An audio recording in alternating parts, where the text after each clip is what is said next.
Hi, my name is Vinay, and in this video I will show you the steps involved in downloading a sum model from 20sim to ARM9 board. So the hardware platform I would be using is TS7300, which is an ARM9 processor based board.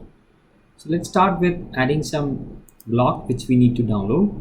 So you can access the library, the signal block, sources, and look for wave generator square. I also downloaded another type of source, that is a wave generator pulse. I also take a single monitor which can be used for observing the output. So to connect them, I can press spacebar and toggle the connection mode, or I can use this button to connect the blocks. To simulate this, you can start simulator. I double click on adding the signal. So let's say this is the first signal monitor. I click on the input and say this is LED, let's say red. I double click again and say add curve, select signal monitor, plot or input, either of it they can work for it. I say LED green. I say OK. So you can see the pattern which is generated by both of the sources. You can change the parameters by clicking on this red icon, going to the square. So you can see that it is showing in the angular velocity. You can change to revolutions per second.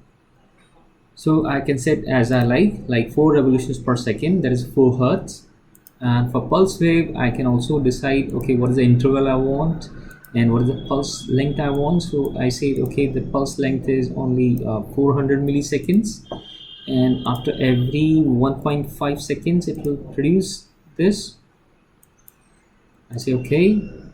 I reset the simulator, play it again, so you can see the pattern generated by both signals. Now this is ready to download, but 20sim can download only one block at a time. So to download 2 blocks together, I select both of them, right click and say implode.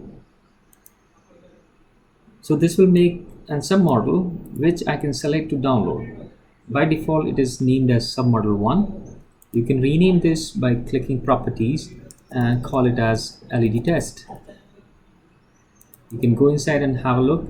This is how it will look like. You can rename the output for a convenient visualization in the downloader. So I say this is LED R, and this one I right click properties on the output port and say LED G. So G for green and red for red, R for red. Okay.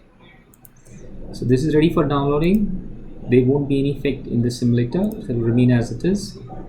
To download this, click on Tools, Real-Time Toolbox, C Code Generation. So you have to select the 20sim 4C toolchain template. Click on LED test block, say OK, and OK further. It will ask you to creating a project folder. That's OK.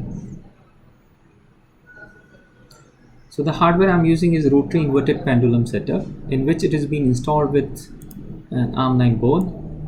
So I will use the Rotary inverted pendulum template. So you can see an ARM board over there. It has 2 LEDs on board.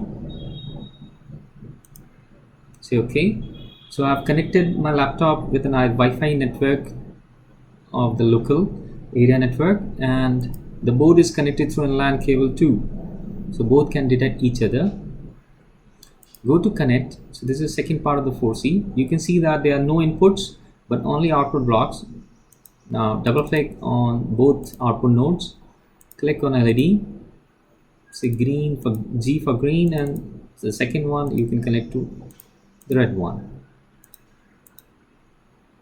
Say apply, compile. So the compilation is complete. You can click on play. So this is command block. So this is the step time, discrete time interval at which the model will be executed in the hardware. So this is the hardware I'm using. So I have a Rotary inverted pendulum setup. out of which I would be using only ARM9 board for the demonstration of this experiment. It has two LED on board, so you can see the green one is already by default blinking, which shows the execution of the operating system. So I just click on the play, so you can see the code is uploaded and working on it.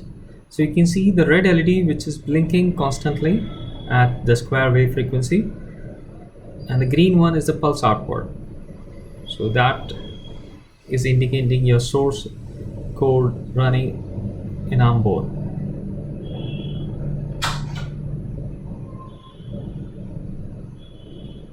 So this is the end of the experiment. So you can also repeat the same experiment by downloading the same block in this hardware. You have to connect the LAN port on the first port which is on board. Thank you very much.